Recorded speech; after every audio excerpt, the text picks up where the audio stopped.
Hello everyone. इस video में हम H R D O B K P Y Q का सॉल्यूशन देखेंगे जो कि सी एस सी ब्रांच के लिए है और उसका पेपर कोड है 100407 और ये 2022 का पेपर है। ठीक है।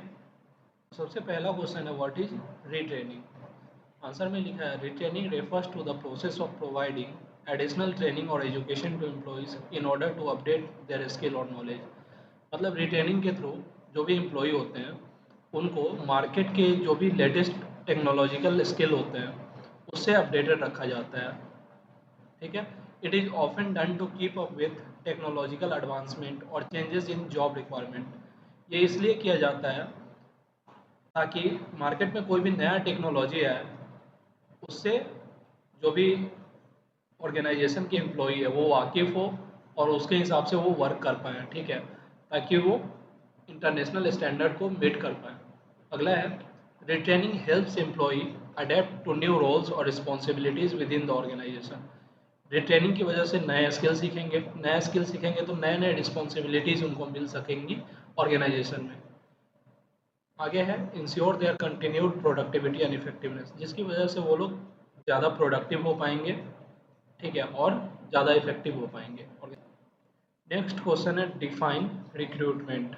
आंसर लिखा है recruitment is the process of attracting selecting and appointing suitable candidates for the job position within an organisation. Recruitment वैसा प्रोसेस होता है जिसमें हम ऑफ़र पहले निकालते हैं और सुटेबल कैंडिडेट्स को उस जॉब पोजीशन के लिए हम लोग हायर करते हैं। ठीक है। आगे है it involves sourcing potential candidates, evaluating their qualification and suitability and ultimately hiring the most qualified individuals for the job. मतलब कि बेसिकली हम लोग रिक्रूटमेंट में क्या करते हैं, जो कि पोटेंशियल कैंडिडेट है, जो कि काम करने लायक हैं एक्चुअली में, उनको हम लोग हायर करते हैं ताकि वो सूटेबल हो सके उस जॉब रोल के लिए। आगे है recruitment is a critical function of HR as it ensures that the organisation has the right talent in place to achieve its goal and objective. मतलब रिक्रूटमेंट जो है वो किसी भी ऑर्गेनाइजेशन में HR का फंक्शन होता है। मतलब HR वाले लोग होते हैं वो लोग फ्रेशर्स या जो भी इंडिविजुअल है उनको हायर करते हैं और वो वैसे लोग को हायर करते हैं जो लोग ऑर्गेनाइजेशन के गोल के साथ अलाइन हो पाए और उनके ऑब्जेक्टिव को फुलफिल करने में हेल्प कर सके। What do you understand by performance management? Performance management refers to the process of planning, monitoring, and evaluating the performance of employees in order to ensure that they are meeting their job expectations and contributing to the overall success of the organization। मतलब performance management में basically planning आता है, monitoring आता है, evaluating आता है एक employ के परफॉर्मेंस को। मतलब कि एक एम्प्लॉय के परफॉर्मेंस को प्लान करना, मॉनिटर करना और इवेलुएट करना ताकि वो ऑर्गेनाइजेशन को जो भी एक्सपेक्टेशन है उस एम्प्लॉय से उसको वो फुलफिल कर पाए। इसी को परफॉर्मेंस मैनेजमेंट बोलते हैं। आगे है it involves setting clear performance goal and expectations, providing regular feedback and coachings, conducting performance appraisals, and identifying opportunities for development and improvement। Basically performance management के थ्रू हम लोग जो भी एक ऑर्गेनाइजेशन का एक्सपेक्टेशन होता है उसको फुलफिल कर रहा होता है उसका एम्प्लॉय। ठीक है। आगे performance management helps align individual performance with organisational goal and support employee growth and development. Performance management के थ्रू इंडिविजुअल परफॉर्मेंस को बूस्ट किया जाता है ताकि एम्प्लॉय का भी ग्रोथ हो पाए और ऑर्गेनाइजेशन का भी ग्रोथ हो पाए। नेक्स्ट क्वेश्चन है डिफाइन निगोशिएशन। बेसिकली निगोशिएशन क्या होता है, इसमें हम लोग जो भी एम्प्लॉय होते हैं और ऑर्गेनाइजेशन होते हैं इन दोनों के बीच में म्यूचुअली बातें होती है। किस चीज़ के लिए? अलग अलग चीज़ों के लिए बात हो सकती है, जैसे कितना सैलरी है, कितना टाइम वर्क करना है। इन सबको म्यूचुअली वो लोग एग्री करेंगे ताकि जैसे मान लीजिए कोई बोल रहा है मेरे को 8 आवर्स वर्क करना है और ऑर्गेनाइजेशन बोल रही है हमें 10 आवर्स वर्क करना है, तो म्यूचुअली वो लोग बात करके कोई एक सॉल्यूशन निकालेंगे उस टाइम मैनेजमेंट के लिए। या फिर सैलरी के केस में जैसे मान लीजिए ऑर्गेनाइजेशन आपको 10 लाख का पैकेज दे रहा है और आपका एक्सपेक्टेशन है कि आप 12 लाख का पैकेज ले, तो आप उनसे बात करेंगे ताकि वो पैकेज कहीं ना कहीं दोनों की सहमति से एक न्यू पैकेज बन पाए, या फिर जो भी पैकेज है वो डिसाइड हो पाए। ठीक है, तो इसी को निगोशिएशन बोलते हैं। नेक्स्ट है, what is induction. Induction Induction, also known as onboarding or orientation, refers to the process of introducing new employees to the organization and helping them adjust to their new roles and work environment. मतलब कि induction या orientation के through क्या होता है, employ को organisation से वाकिफ कराया जाता है, उनके रोल के बारे में, वहाँ के वर्क इन्वायरमेंट के बारे में, वहाँ के वर्क कल्चर के बारे में, वहाँ के पॉलिसीज़ के बारे में, और वहाँ पे कैसे एडॉप्ट करना है, कैसे कैसे चीज़ों को हैंडल करना है। इंडक्शन प्रोग्राम में हमें ये सिखाया जाता है। ठीक है, अब बढ़ते हैं नेक्स्ट क्वेश्चन की तरफ। नेक्स्ट क्वेश्चन है, list any two function of trade union. तो इसका पहला फंक्शन है कलेक्टिव बार्गेनिंग, दूसरा है एम्प्लॉय रिप्रेजेंटेशन। कलेक्टिव बार्गेनिंग में क्या होता है, लाइक ट्रेड यूनियन में क्या होते हैं, ग्रुप ऑफ पीपल होते हैं जिनके कोई एक लीडर होते हैं। वो क्या करते हैं, ऑर्गेनाइजेशन से वो निगोशिएट करते हैं किस चीज़ के लिए, एम्प्लॉय के वेजेस के लिए, वर्किंग कंडीशन के लिए, उनके बेनिफिट के लिए, और अदर एम्प्लॉयमेंट रिलेटेड मैटर्स, जैसे वो उनका लिविंग स्टैंडर्ड क्या होगा, हेल्थ के लिए क्या मिलेगा उनको। तो ये सब पे ट्रेड यूनियन बात करता है किसी भी ऑर्गेनाइजेशन से। तो ये सब आते हैं कलेक्टिव बार्गेनिंग में। अगला है एम्प्लॉय रिप्रेजेंटेशन। ट्रेड यूनियन क्या करता है, एम्प्लॉय को कोई भी अगर प्रॉब्लम हो या कोई भी सुविधा चाहिए होगा तो ट्रेड यूनियन उस चीज़ को ऑर्गेनाइजेशन के पास ले जाता है और उसको डिस्कस करता है ऑर्गेनाइजेशन से कि ये वाला चीज़ हमारे एम्प्लॉयज़ को चाहिए। ठीक है, तो उसके बाद ऑर्गेनाइजेशन उस पर वर्क करता है। तो ये भी हो गया ट्रेड यूनियन का कॉन्सेप्ट। नेक्स्ट है, what is of the job training, give to examples.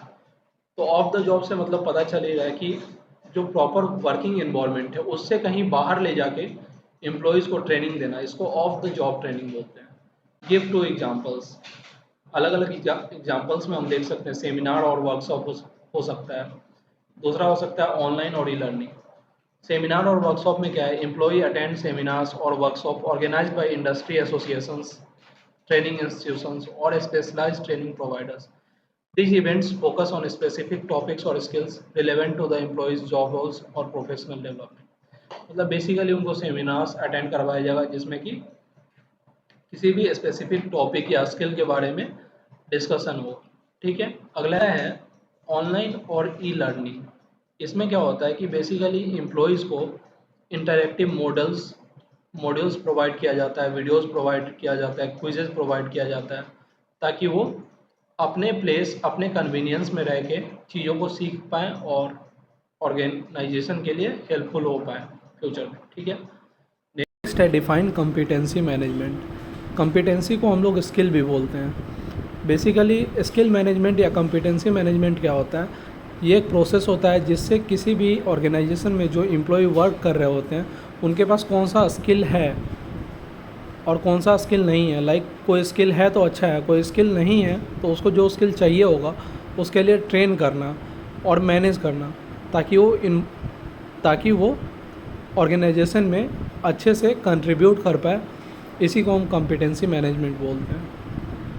What is HR planning. तो आंसर है, HR planning also known as workforce planning और human resource planning is the process of identifying and forecasting an organisation's current and future current and future human resource need.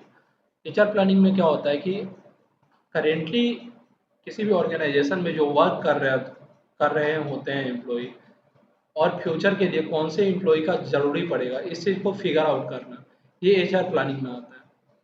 और भी कुछ कुछ चीज़ें HR planning में आता है, जैसे it involves analysing the organisation's strategic objectives, assessing the current workforce and determining the quantity and quality of employees required to achieve those objectives. Basically किसी भी ऑर्गेनाइजेशन में उसका एक ऑब्जेक्टिव होता है, तो उस ऑब्जेक्टिव को फुलफिल करने के लिए कैसा वर्कफोर्स चाहिए होगा, कौन सा स्ट्रेटजी लगाना होगा। ठीक है, तो ये सब एचआर के थ्रू आता है। नेक्स्ट क्वेश्चन है, explain job satisfaction. Job satisfaction refers to the level of contentment or fulfillment an individual experiences in their job. Basically एक एम्प्लॉई अपने जॉब से कितना सेटिस्फाइड है, इसको हम जॉब सेटिस्फैक्शन बोलते हैं।